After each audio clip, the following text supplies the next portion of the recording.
Is there anything that hasn't been said about the Croatian coast in rapturous guidebooks and colorful brochures of travel agents? And if there were anything, the 5 million tourists a year can experience it every season.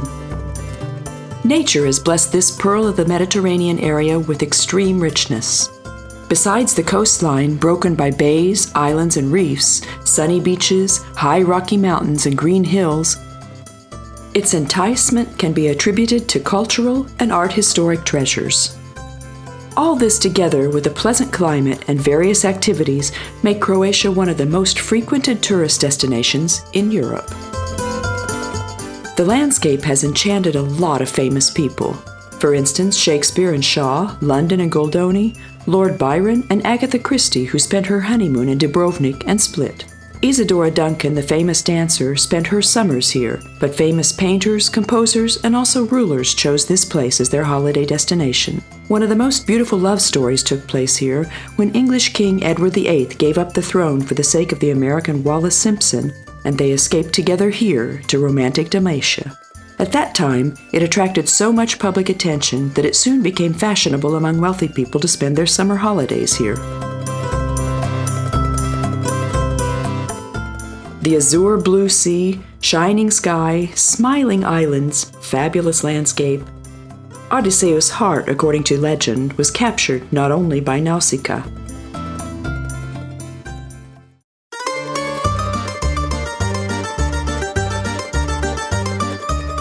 Rijeka is the third biggest city of the coast. It lies on the northern part of the Kvarner Bay. It's framed by the mountains Utska, Snežnik, Riznak, and Velebit. Construction on its harbor began in 1719. This was the only significant sea harbor of the Austro-Hungarian monarchy and the biggest harbor for wood products in the world. After World War II, the daredevil writer and poet, the Italian Gabriele D'Annunzio, who was famous for his scandalous love affairs with the greatest actress of the age, Eleanor Duse, occupied the city with his army of free men and forced it to be joined to Italy. Today, cargo and passenger ships depart from the old military harbor. In the harbor stands what was long ago the palace of the biggest ship insurance company of the world, Lloyd. The monarchic style of the empire and Art Nouveau buildings make the city similar to Vienna or Budapest, in the atmosphere of which the beach and the palm trees smuggle some southern flavors. From near the harbor, from Jadransky Square, the main street of the city starts, the ever-busy pedestrian zone. The long-stretching promenade runs along the old city wall, leading up Tsiot Mountain, which is a pleasant hiking place today with the old castle of the Frangipani family on top.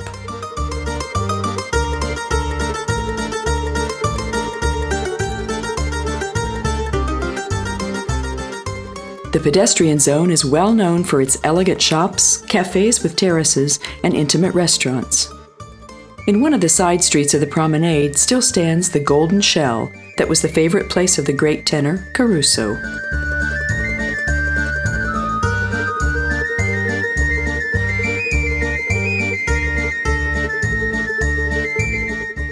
The crown of the promenade is the town gate with the clock tower, which is decorated with the coat of arms of Fiume, featuring an eagle and the crown.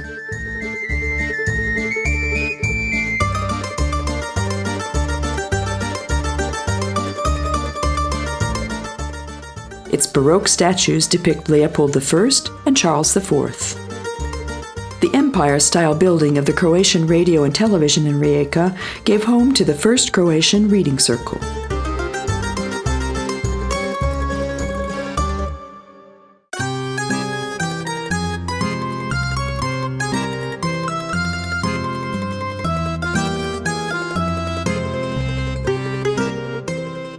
Crikvenica, in fact, was built together with the neighboring Dramai and Salce. In 1412, the landlord of the area, the Frangipani family, established a monastery on the place of the town. The village built around the church was given its name after the old church.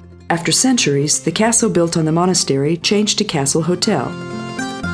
The first building for the purpose of offering accommodation was erected only in 1891.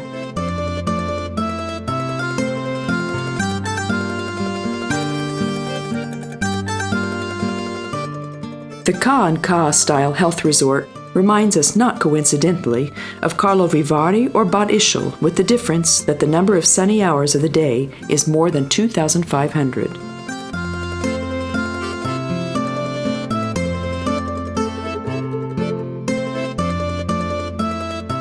Along the beautifully landscaped promenade, there are several places where we can swim. The sand carried here by the creek is refilled occasionally, so clean sand awaits bathers all the time.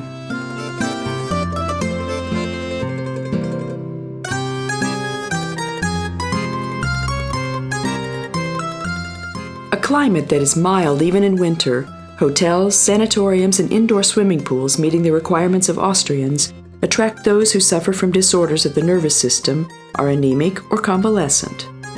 Fortunately, we don't have to be necessarily ill to enjoy the hotels and beaches of this friendly, familiar town. Crkvenica and its surroundings provide us, besides sport activities and cultural events, with nice excursions.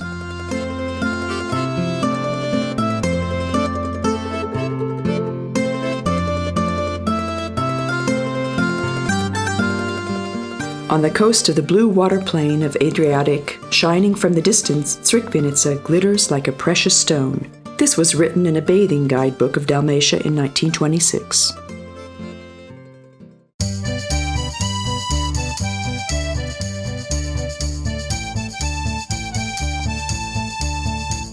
The cityscape of Zadar is unique, with the long-stretching bay, the inland side of which gives place to the new part of the city with modern buildings, office buildings, and lines of shops, while the old town, crowded with monuments, stands on a little peninsula opposite. The hotel zone is approximately 4 kilometers from here, from where there's a nice view of the towers of the old town. The narrow bay opposite the town gate is linked by a footbridge. People of Zadar inside the town walls live their everyday life.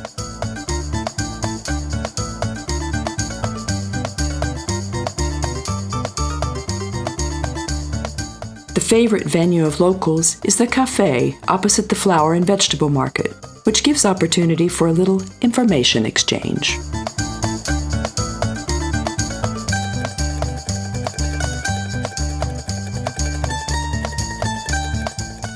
The elegant colonnade of the street front differs greatly from the simple massiveness of the Roman St. Chrysogonus Church. The high altar and the frescoes originate from the 13th century.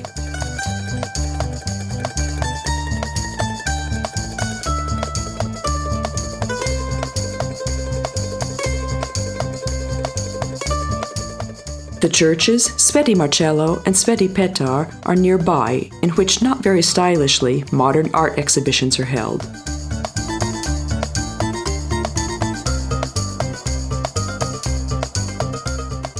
We should not take our monument-seeing tour during beach time, when their shade would be appreciated more than any of the most precious art historical buildings. The late afternoons are more suitable for sightseeing. Zadar locals also flock together in the streets after siesta and don't go home until late at night. There are plenty of things to do here. The St. Mary's Church has been renovated in Baroque style. Its bell tower was built by Coloman I, the Learned, preserving, however, Roman characteristic features. At almost 900 years, it's the oldest bell tower of Dalmatia. And we still haven't mentioned the several other churches, museums, and palaces. It's worth visiting the building of St. Francis Monastery, the marvelous icon collection of the St. Elias Church, the palace of the Archbishop, the Archaeological Museum, the St. Shimon Church with the famous silver coffin, the Roman sanctuary, and the National Museum of Zadar, which shows the various ages of the city. The medieval palaces are impressive, for instance, Gherardini and Grisogono.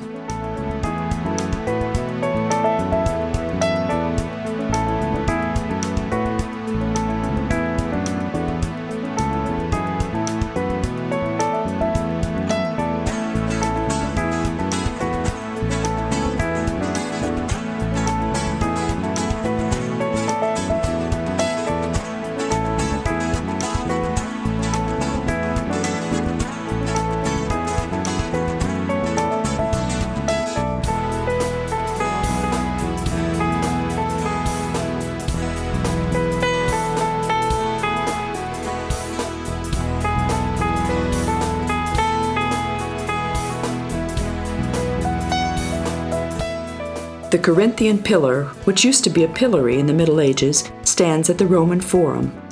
The Forum surfaced after the bombing of World War II. The fortress-like building of the St. Donatus Church stands beside the ruins of the square.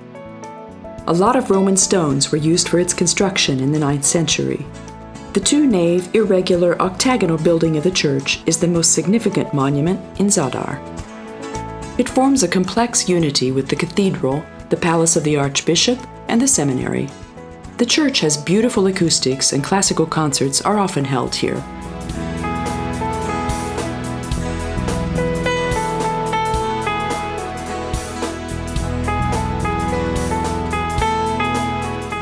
The current main square of the city is Narodni Trg, where street musicians entertain the tourists while they eat ice cream. The Renaissance building of the city loggia, as well as the loggia of the Guard, was built in 1565 based on designs by San Michele. The Baroque clock tower was placed on it in the 18th century. The town hall stands on Narodni Trg, where we can find impressive medieval palaces nearby. Archbishop Donat sainted the builder of the church for whom it was named after his death. The city of Zadar submitted to the Hungarian king, Kaloman I the Learned, during the Venetian-Croatian War. According to the Chronicon Pictum, Saint Donat appeared in the king's dream and threatened him with a stick if the king dared to harass city dwellers. Whether it was the cause or not, however, it's a fact that under Hungarian reign, Zadar had full autonomy for centuries. King Louis I of Hungary was so popular in the city that one side of the 250-kilogram silver coffin containing the bones of Saint Simon was decorated with pictures depicting his memorable deeds.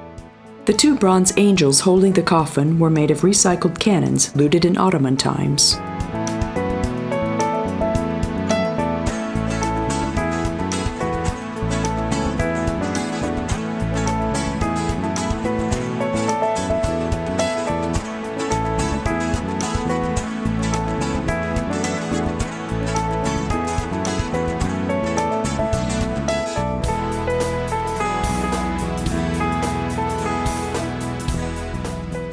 The classical palace of the headquarters, Pet Bunara, stands on the square of the Five Wells. Stairs lead up to the city park from here, which is actually a green, blooming hillside with a beautiful view leading to the city walls and bulwark.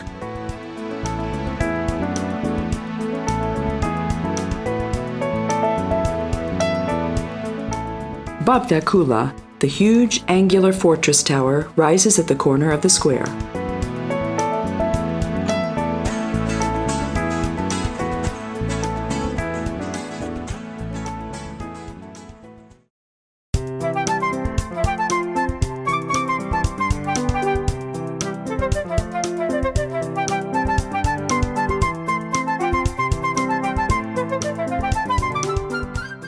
Beograd na Moru once bore a Hungarian name, Tengerfehérvár, and was the site of the coronation of Croatian kings from 1019.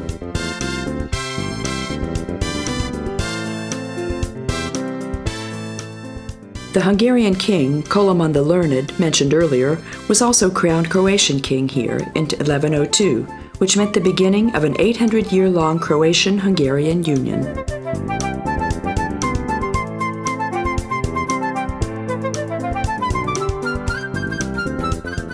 A remarkable agreement made the ideology of the Crusades into the service of Venetian power interests.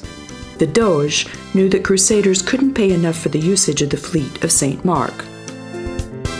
Therefore, he wanted them to reconquer Zadar and its surroundings for him, including Tengerfehérvár, from the Hungarian king. The city, despite the protests of the Pope, was burnt.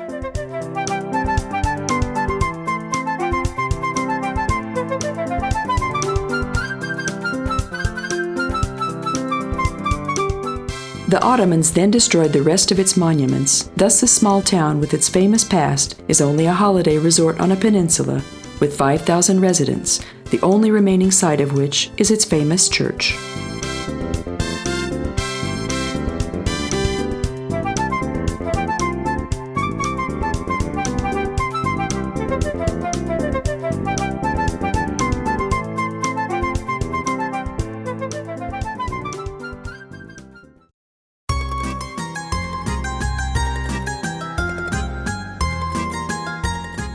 The most noteworthy natural park of Croatia is Plitvice.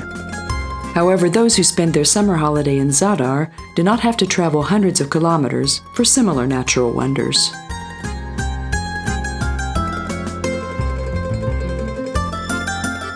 The 45-mile-long Krka River and environs are abundant in villages and very special waterfalls.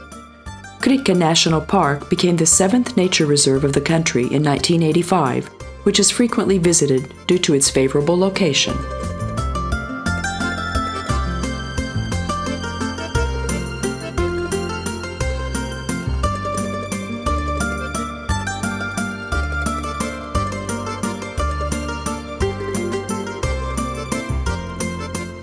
Going through Šibenik Bay, motorboats carrying tourists pass under the bridge of the Adrian Highway every hour in high season.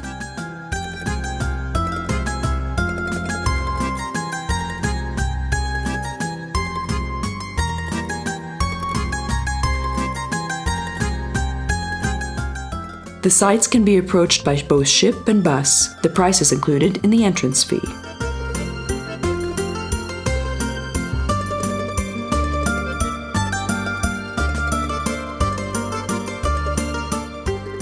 The area of the national park is 1,580 square feet, of which the water surface covers 96.5 square miles. Near the waterfalls, the flora and fauna are extremely rich and interesting. 860 kinds of plants and 222 species of birds live here. Moreover, out of the 18 fish species, 10 can be found only here. Fishing and hunting is, however, forbidden here.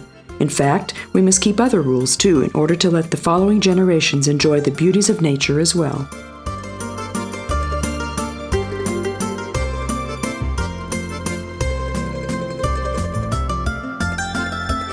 In Krka, the ruins of a 14th century fortress, churches, monasteries, and watermills can also be found. The recreation area, snack bar, and the souvenir shop were created from an old watermill. If we haven't taken any snack with us, here we can find something, as well as film and batteries for our camera.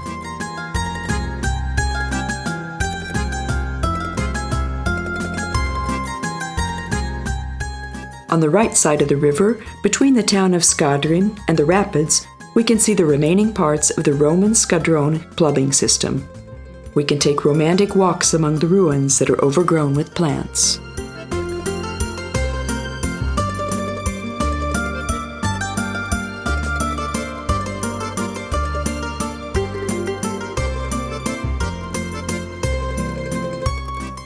The frothing river scooped a deep canyon into the karst. Where more solid rocks blocked its way, the most spectacular parts of the waterfall were formed.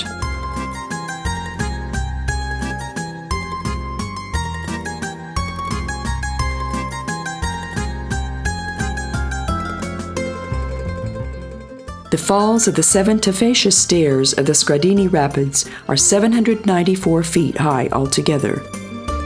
The 17 steps of Skradinsky Buk, created by limestone sedimentary, and its benches overgrown by plants, enchant everyone who sees it. There are some people who walk and take photographs or look around on bridges standing on piles built on the lake. Some people only watch bathers with envious eyes.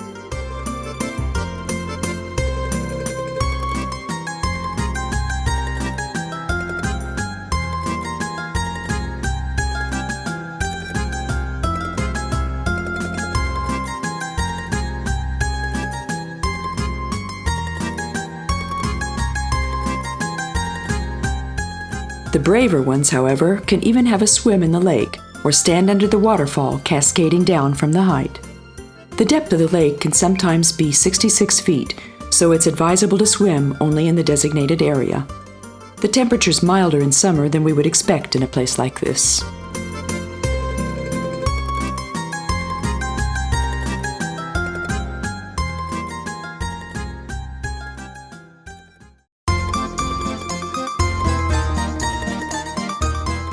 The town of Šibenik is not as well known as Dubrovnik, Rijeka, or Split.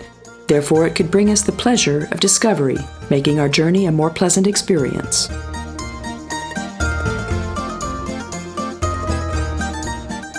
Šibenik, with its gorgeous old town, was built near Krka National Park and the Kornati Islands, so it's in the middle of a marvelous natural environment.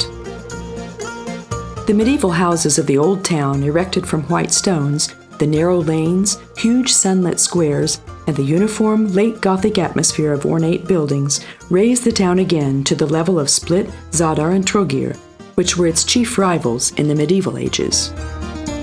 The maintenance of the promenade near the harbor shows us that Šibenik can compete with its neighbors both as a holiday resort and day trip destination.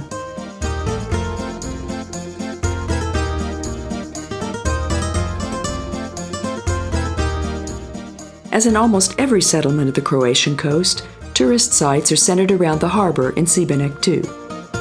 The fact that its industrial plants, which had marred the coast, were liquidated after the South Slavic War also contributed to the town's rediscovery.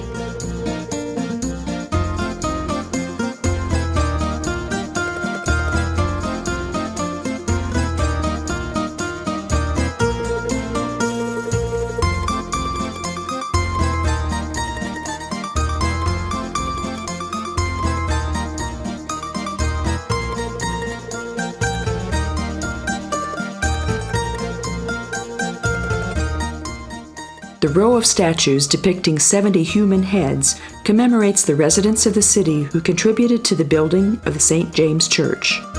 The detailed faces express various feelings: serious and more cheerful, strict, smiling, and sad. The group is a bright spot on the wall portraying saints.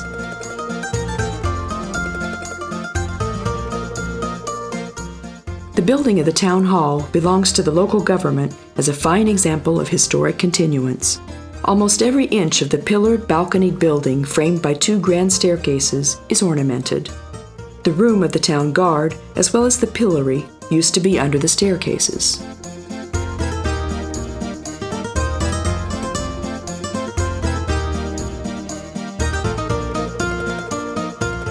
On Republic Square, the St. James Cathedral, which was considered to be the main work of sculptor and architect Juraj Dalmatinec, stands opposite the nine-arched loggia. The famous artist of the early medieval ages was given his name after his origin, just like the painter El Greco. He was obsessed with working on the Šibeniki church from 1431 to 1473, devoting all his energy and wealth to it. His death prevented him from finishing his work, so it was left to his student, Niccolò Fiorentino. The church has 3 naves, a barrel vault with the facade following the arch of the vault. The western gate depicts Jesus and the apostles, while the northern gate, Adam and Eve. The figure of the first naked couple stands naive and helpless in front of us, a little remorsefully because of their disguised sensuality, writes the best-known Croatian art historian Otto Bihaj Merlin, whose wonderful book can help a lot with discovering hidden Dalmatian monuments.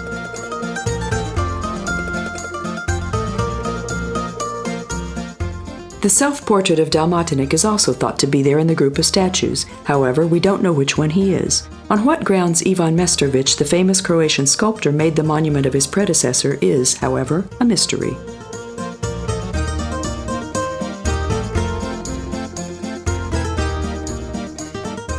The former walls of the town can hardly be seen today from the little houses built in front of, behind, and on it. This labyrinth-like part of town, Borgo, is a district where Bosnians settled, offering a scenic view even in its quite ruinous and confused state. The romanticism of Borgo and the site of the fishing harbor stretching in front of it are used by photographers and artists too. Dalmatinec himself used to live here once too.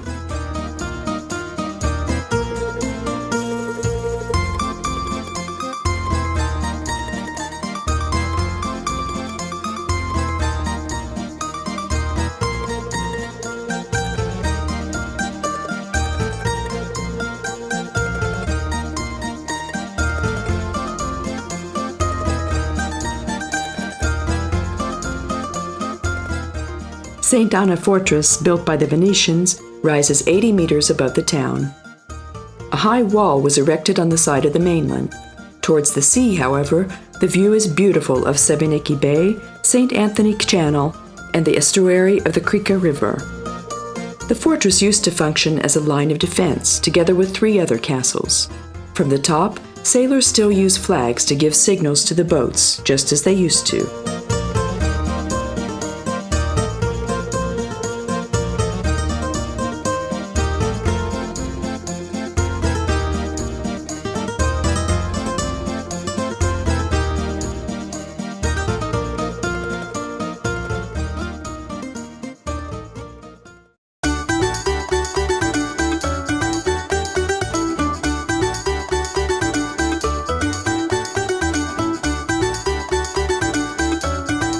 Primostan is about 17 miles away from Šibenik. It looks like an island from the distance, which is of course no coincidence, as it was in fact an island once. It was established in the 16th century by Bosnians who escaped from the Ottomans. The Ottomans disliked shipping, therefore the island offered a good shelter from them. After their departure, the dwellers built a new bridge and a bank. The bay created this way gives place to a harbor that was used only by fishermen for centuries. However, nowadays, it's gained in popularity with yacht owners.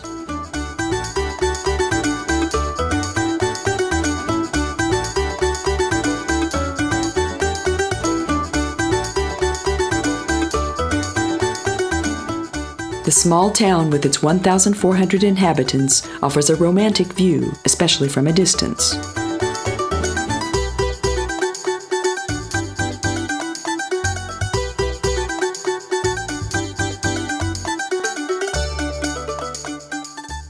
Recently, Primostan has wanted to become a real art village, like Saint-Paul-de-Vence on the French Riviera. The locals feel slight hostility towards it, calling it Snob City, but artists are still drawn to it.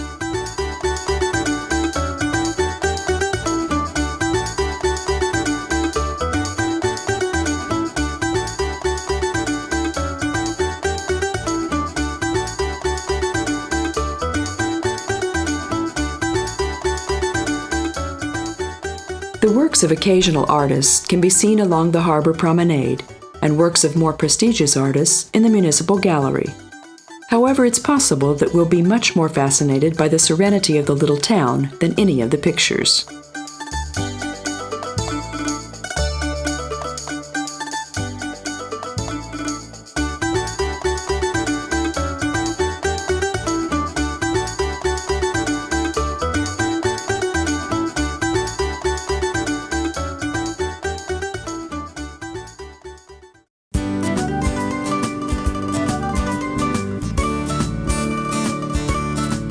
In Trogir, shades of the still visible past enchant us.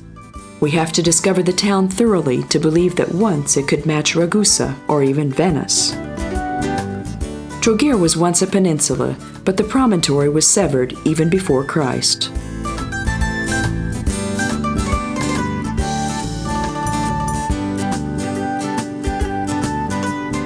The bridge leading to the old town reaches land at St. Nicholas Nunnery. The famous embossment depicting Kairos, the god of fortune, was dug out in a yard of a house in Trogir and is exhibited here. Tarnished yellow, nice slim figure of a boy that rushes away, flies away like time. His locks are waving in the wind. He keeps the scales of fortune with him, but God is broken. A defeated captive of Devotional Sisters Monastery, the selfish guardians of Christianity let pass not only the moment, but life itself. The little loggia leans against the town wall directly behind the monastery. Travelers arriving after the closure of the town gate could sleep in this bulky little building. They would have probably preferred a hotel, although that's difficult to find in high season even today. Trogir has become a fashionable tourist destination. Its promenade, beautified with palm alleys, has been visited in ever-growing numbers by wealthy foreign seamen.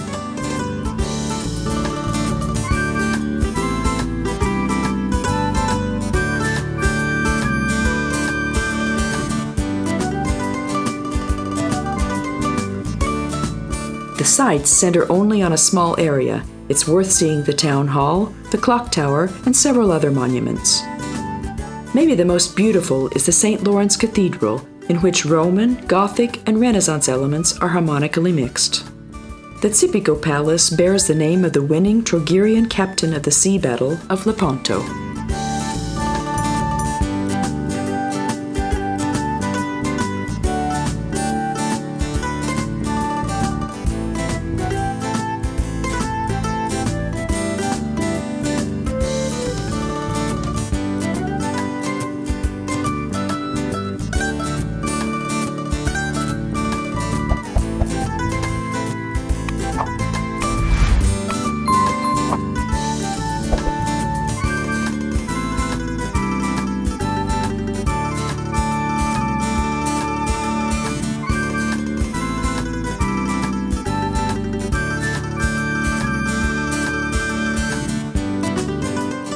Camerlengo fortress at the end of the island began to be built under the aegis of defense under the Venetians. Later, it was finished by them and created the current form, the zigzag patterned town halls and corner bastion with breastwork. The defenders of the town tried to protect the harbor with an old Byzantine method, namely blocking it with huge iron chains.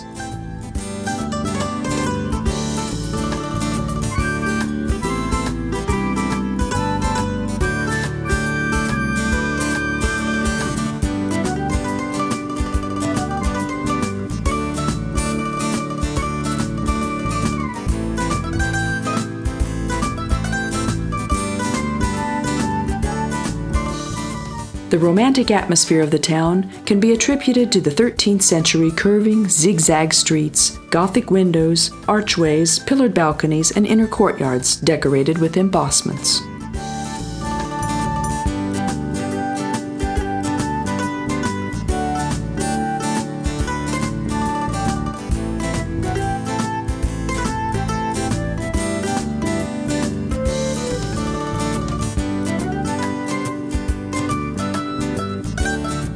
Trogir, especially in the evening, is like a bit of Venice, which is no wonder since it was under the rule of the winged lion from 1322.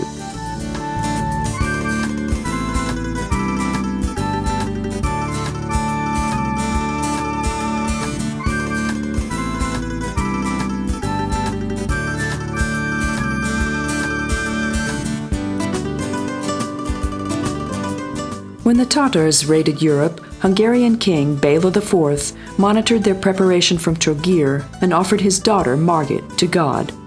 The Tatars moved away and Margit entered the nunnery on the island of the Rabbits, which bears her name today.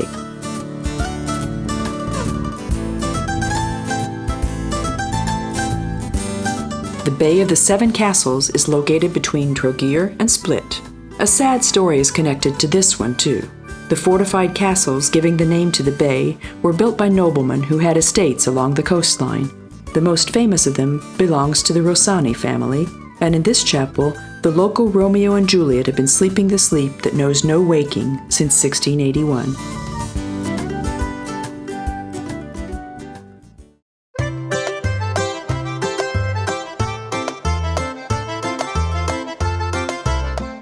Split is a cultural, tourist, commercial, and industrial center and the second largest city of Croatia.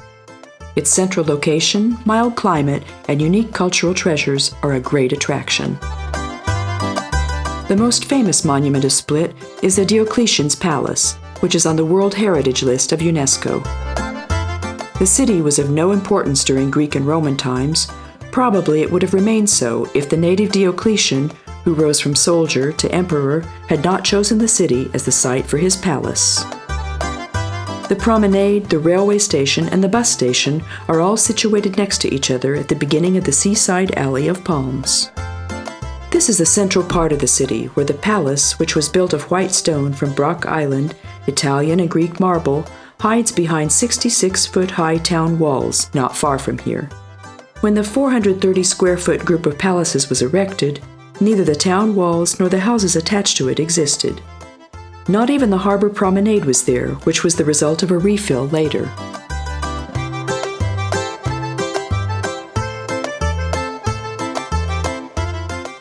The way to the arched cellar through the bronze gate, between the lane of art galleries and little shops, used to be the sea gate of the palace, the place where the emperor embarked on his galley.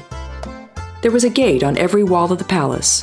These were linked by two main roads, Cardo and Dicumanus, crossing each other. The tower of St. Dumo Cathedral surpasses the walls of the palace.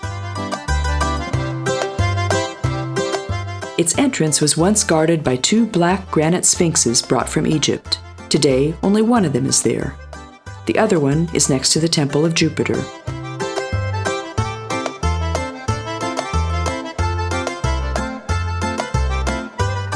And of course on the trade sign of the neighboring terraced cafe. But he's seen still something better.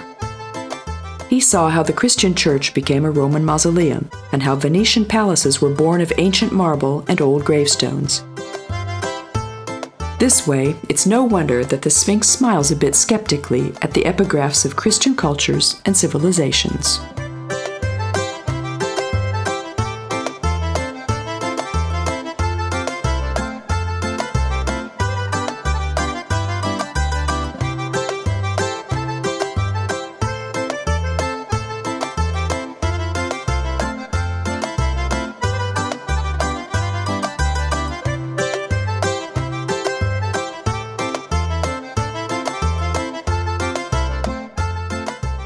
The octagonal mausoleum of Diocletian that the emperor designated as his final resting place stands to the right of the church.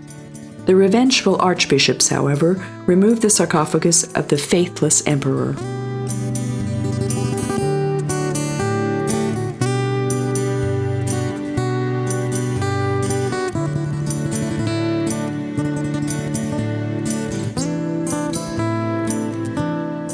The six-storied bell tower was built for centuries and thus reflects different architectural styles from Roman to Renaissance in each level.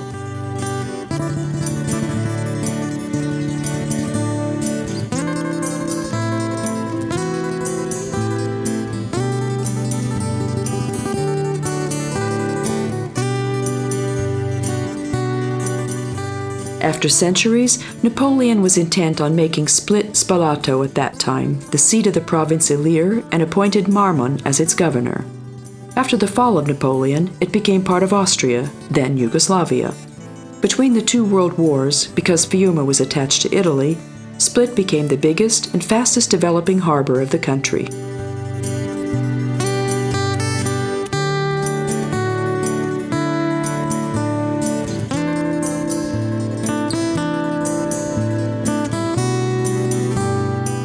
You just walk slowly, pondering the zigzag streets paved with heavy stones inherited from ancient times, and watch the extravaganza of houses all in a heap, built among crumbling gray walls of the enormous palace, the place inhabited by thousands of people even today. The past was actually lost in the mists of time in these streets and alleys. Among these people who live their everyday life here, inside the marble walls, there's simply no sign of the echo of distance. No engraving can be seen, and there's no trace of the presence of old rulers. A new life has begun between the old walls. The 21st century throbs in the shade of the palace.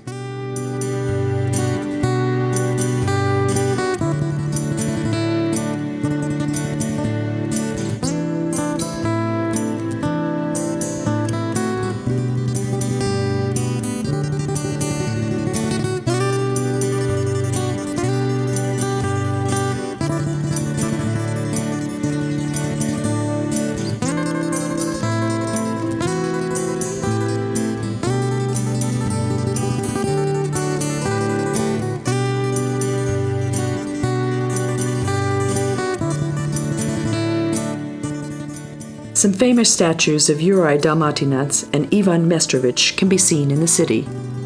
The enormous monument depicting Archbishop Gergely holding the Holy Bible in his hand is believed to bring luck if the toe of the statue is rubbed. A gallery was set up of the artworks of Mestrovich in the former house of the master.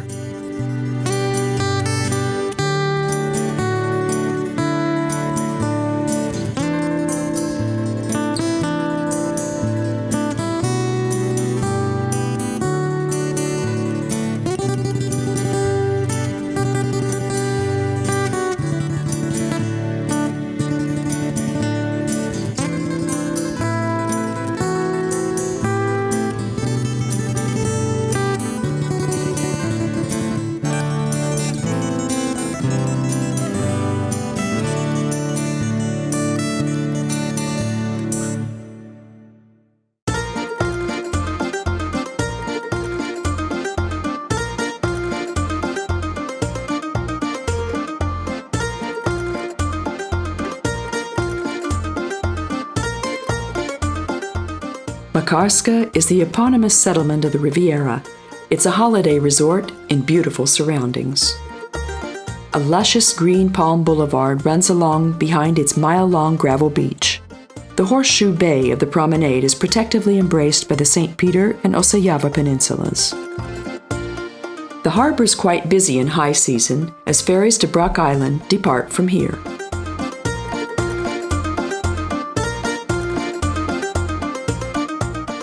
The high mountain behind the settlement, Biokovo, gives protection to Makarska. The peak, always cloaked in clouds, prevents rain clouds from invading the territory, exactly like the landmass protecting the French Riviera.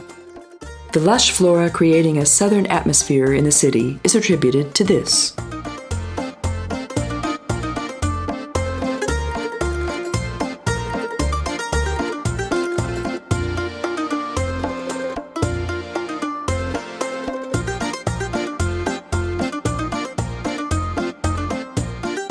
St. Mark Church from the 18th century stands on the main square. The building, framed by green, blooming trees, stands on a hill, dwarfed by the high mountain in the background.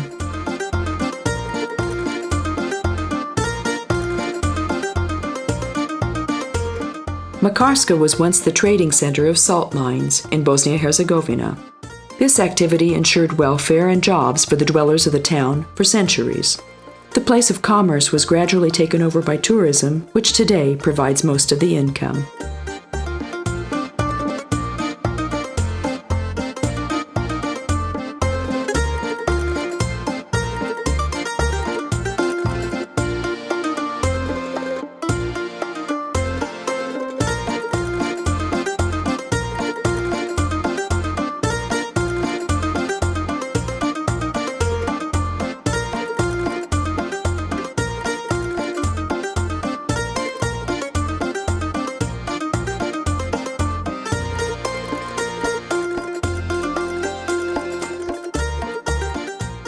On the harbor, framed by flowers, stands St. Philip's Church.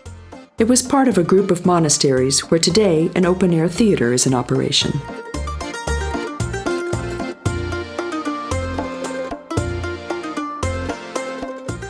At Neum, a 4-kilometer-long seaside lane belongs to Bosnia-Herzegovina. This extremely special landscape, reminiscent of Asian rice paddies, is the estuary of the Neretva. We can see a colorful white water land enclosed by mountains and hills. This little green area, broken by streams, is the Moor of Hutova. On the border of the two countries, SFOR, a stabilization force of NATO, maintains public safety, but today most of the lookout stations are empty.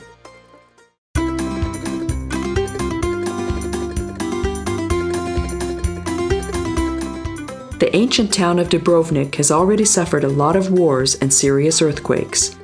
Last time it was under siege during the Croatian War of Independence in 1992. 10 years have passed, and the city, with the effective support of the UN, has gained back its old glory.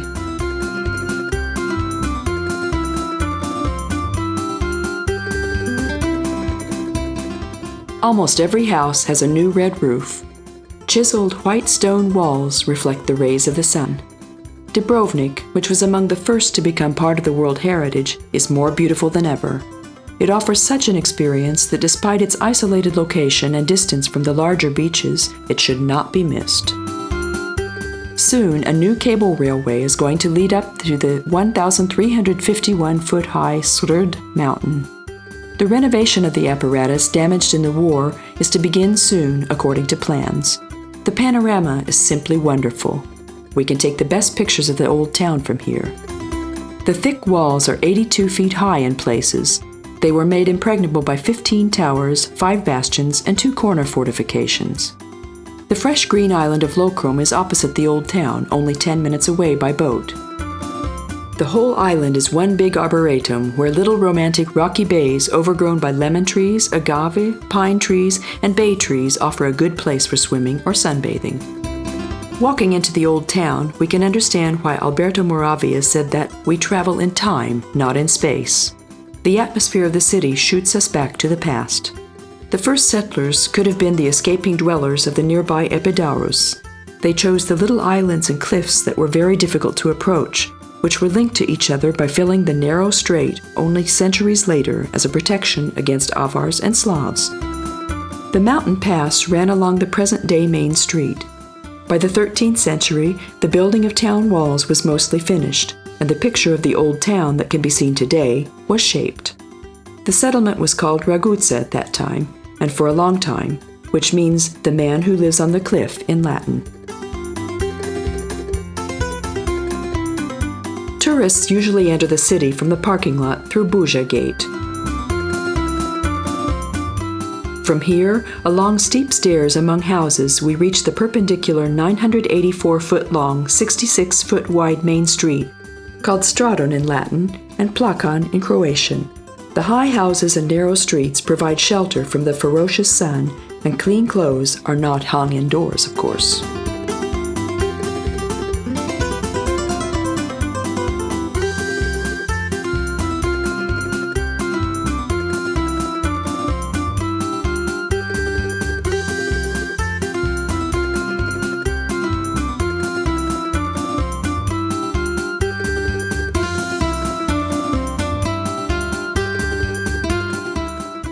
The huge bell tower of the Franciscan monastery is a dominating element of the town picture. Its 3 floors represent 3 different styles. The spiral pillars of the bottom windows are Gothic, the arched strict hatches of the middle floor represent late Gothic, while only loopholes were placed at the top. The interesting spot of the bell tower of Sponza Palace is the clock symbolizing the sun, its elongated ray showing the exact time.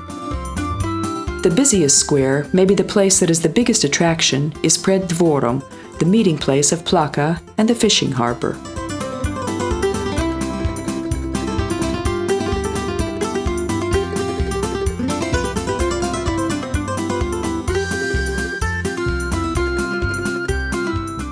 The martyr, Archbishop St. Blaise, is the patron saint of the city.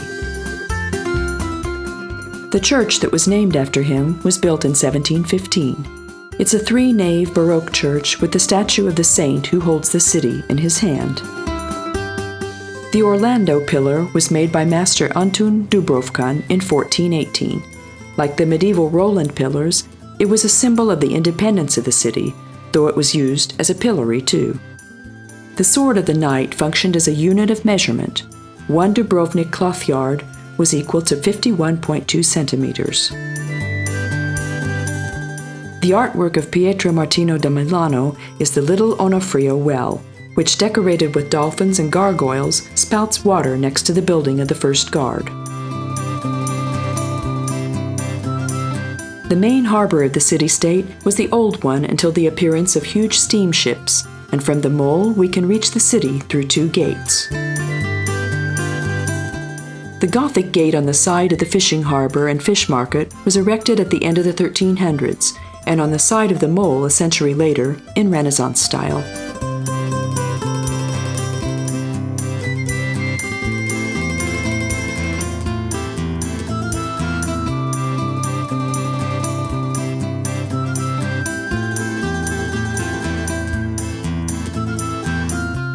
The harbor could preserve its former layout till nowadays, its entrance guarded by a long stretching breakwater.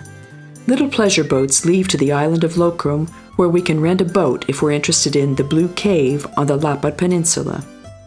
The otherwise scenic picture of the harbor is further colored by private yachts and fishing cogs. Here we can browse around for hours.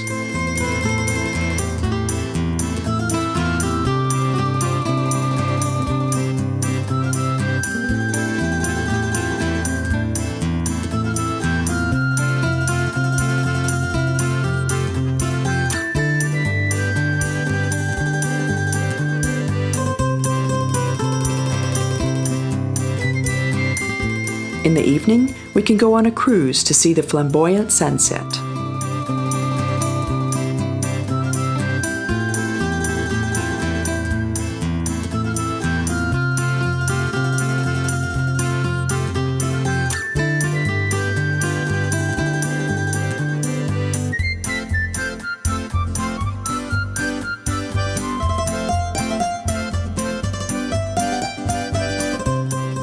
We shouldn't be surprised that on the wall of the fortress facing the harbor, St. Blaise gives us a blessing.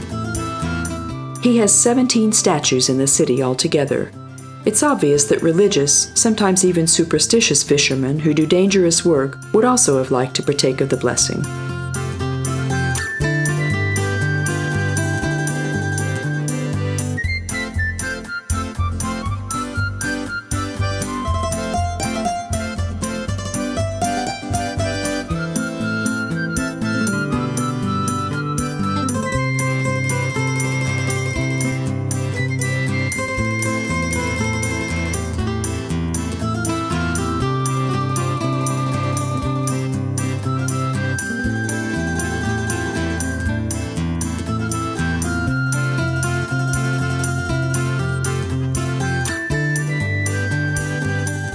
The city walls give home to the extremely interesting Naval Museum. It's worth seeing for everybody, but for those who sail themselves, it's a must.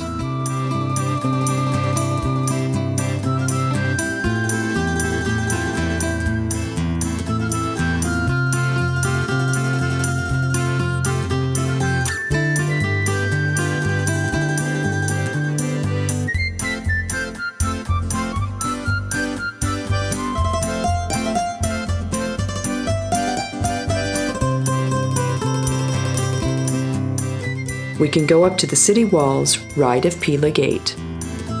15 bastions with a fascinating view of the city can be found on the walls, which are nearly 1¼ miles wide.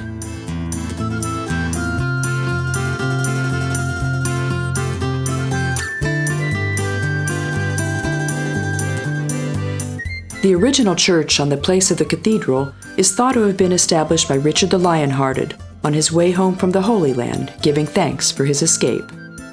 The huge Baroque building of the present-day three-nave Our Lady Cathedral was built at the turn of the 15th and 16th centuries.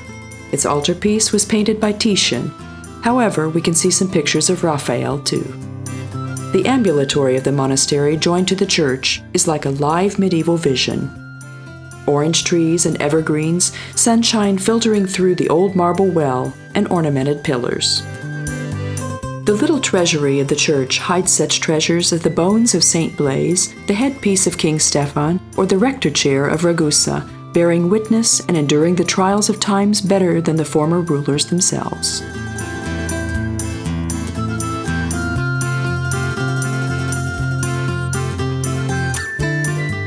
The Senate held congresses in the Rector Palace. Ragusa was governed from here.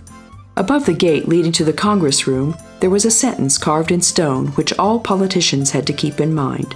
Obliti privatorum publica curate, namely, forget about your private business and deal with public matters.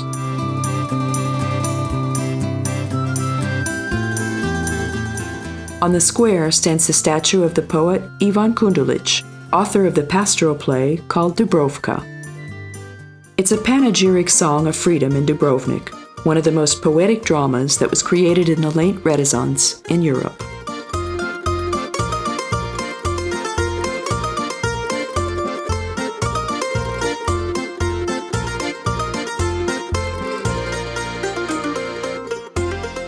We can walk on a nice Baroque staircase to the Jesuit church named after Ignatius of Loyola. The bell tower was made in 1355, so it's the oldest in the city. The building was designed by the Roman architect Andrea Pozzo on the grounds of a church there. The ostentatiously colossal church was made under the influence of the spread of Counter-Reformation in Ragusa. The Jesuit church and friary is called Collegium Ragusinum. The place where it stands is the oldest part of the city, the former settlement of Greek-Roman fishermen. Every house, every little street offers a new color, a new atmosphere here. The alleys with many stairs lead among patrician houses ornamented in wood and old residential houses. The street which opens at the bottom of the stairs goes to the former silos of the Ragusan Republic.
In the center of the square behind Pila Gate stands the 16-angled domed Onofria fountain by the Neapolitan master Onofrio della Cava.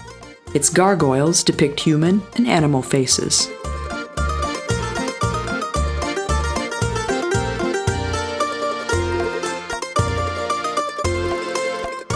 The only ornament of the simple building of the Franciscan monastery is the beautiful Pieta above the entrance, made by Leonard Petrovich. The Pila Gate is a round-arched bastion with drawbridges, which were used in the Middle Ages. The bridge was drawn and the gate was closed every night. The Hungarian poet Mór Jókai wrote his romantic novel, The Three Marble Heads, about Dubrovnik and the statue heads above the Renaissance Gate in 1887.